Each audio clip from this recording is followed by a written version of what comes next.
everyone, welcome to another episode of RawRadiantHealth.com, and I'm Natasha St. Michael, and thank you so much for joining me.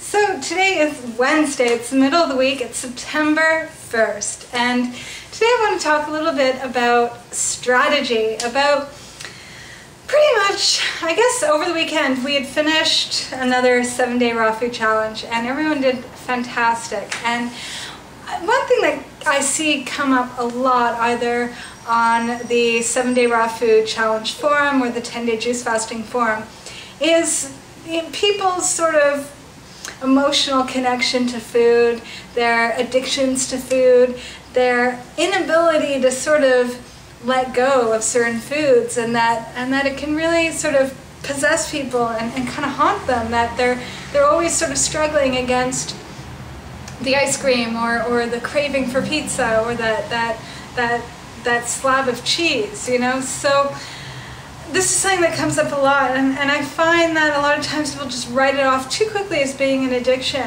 and they don't look deeper into it. Because when you think about it, what is an addiction, and how does the body react when it's going through withdrawal from an addiction? As we know from drug addicts and cigarette smokers and coffee addicts, is that they actually have a physical withdrawal, that they get headaches, they can even go into convulsions because they don't have their drug of choice.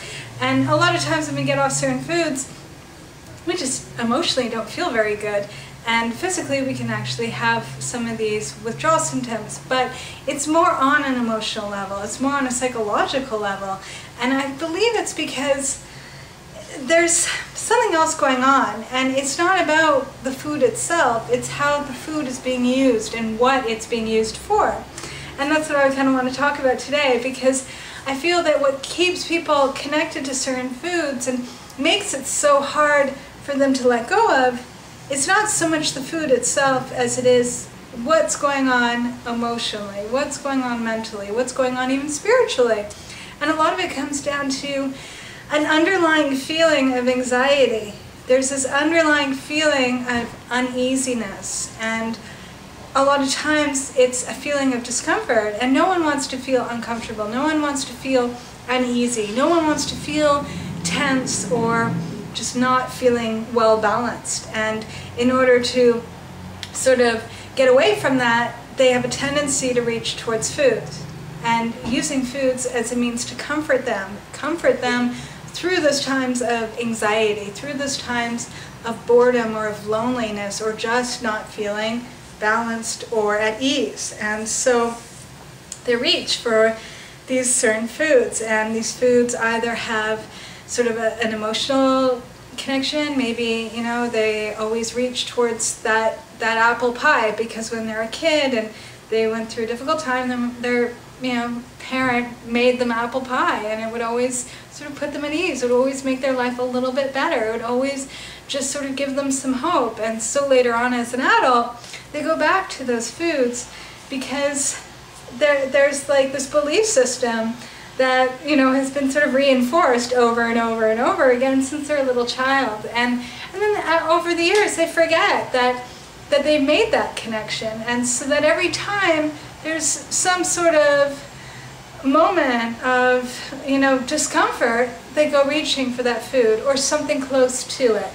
And so if they can't get the pie, they'll go for the ice cream instead, or they'll go for cake, or they'll go for biscuits or cookies, things like that. So it's a matter of, you know, forget about the food that you're reaching to. It's figuring out what to do during those times of discomfort, what to do about the anxiety, what to do when you're feeling uneasy, because that's what's making you go towards these foods. And ultimately, you know, that's what's compromising your health, that's what's lowering your self-esteem, and that perhaps is what's starting out a binge for you. And so we want to avoid that if it's going to that extreme.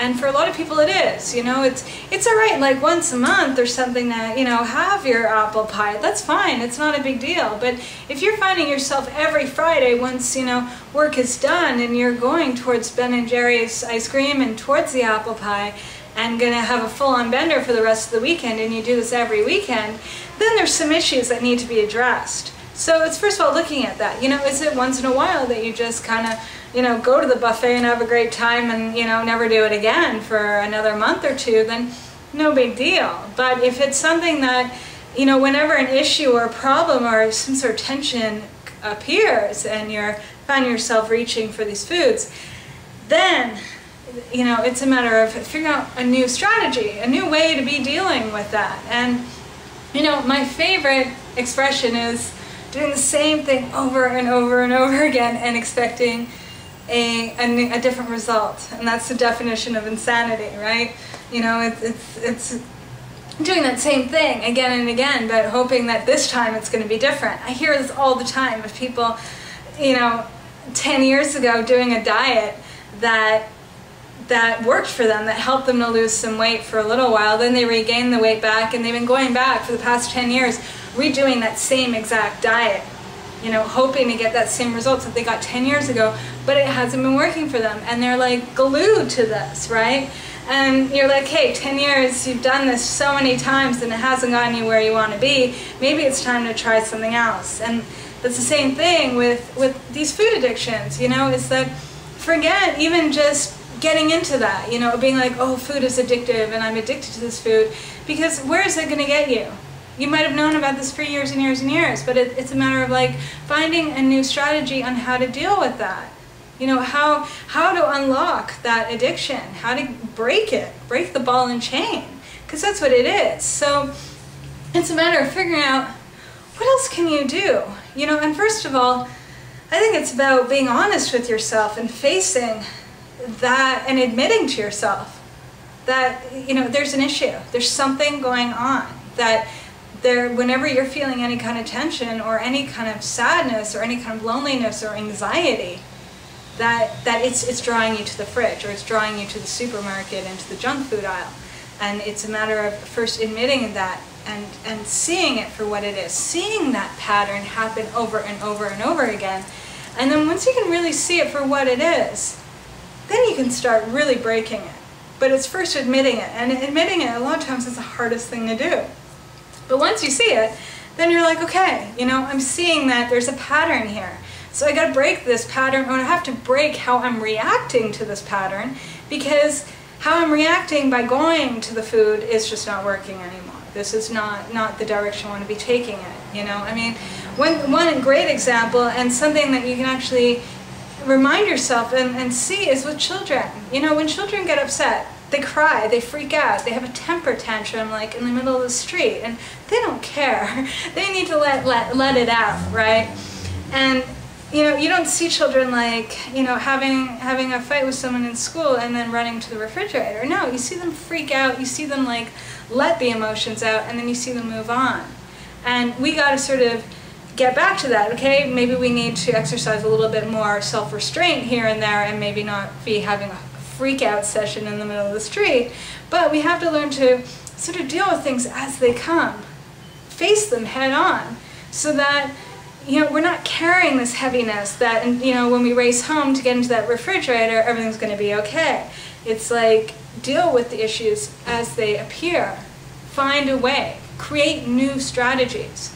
And that's something that only, you can figure out for yourself, but there's many things you can do, and it's about creating more positive stuff in your life, doing things that create more value, that increase your self-esteem, that make you feel better alive, that empower you, that helps and enables you to deal with your life as the issues come in. And it's not that life is easy and that it's ever going to be super easy and like free going. It's just a matter of learning how to deal with things without having to go to the refrigerator and reach for that food. Because it's the same thing between, someone that uses food to sort of numb out their emotions. It's the same thing as an alcoholic going to a bar and getting a beer to drink it down. It's that you're not dealing with what's really going on.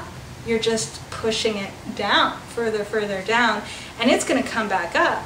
And how it comes back up and what you do about it, a lot of time we do the same thing over and over again, and we're constantly just running to the foods, running towards the drugs or the alcohol or whatever it is to sort of bring down that pain So it's a matter of dealing with that pain, or dealing with the anxiety, dealing with the frustration.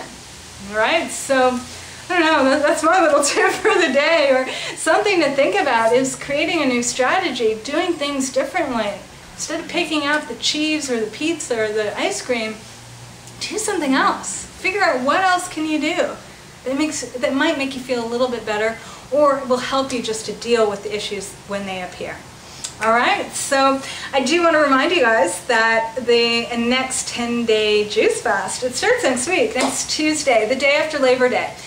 Which is great because I know the holidays, how the families are together, they're doing their barbecue, it's like, you know, it's eating fest. So a lot of you guys to have your holidays, and then afterwards, you know, it's like the starting of the school year and, you know, just getting into the fall. It's a perfect time to do a juice fast, and this is a perfect program for beginners and also experienced juice fasters that want some support.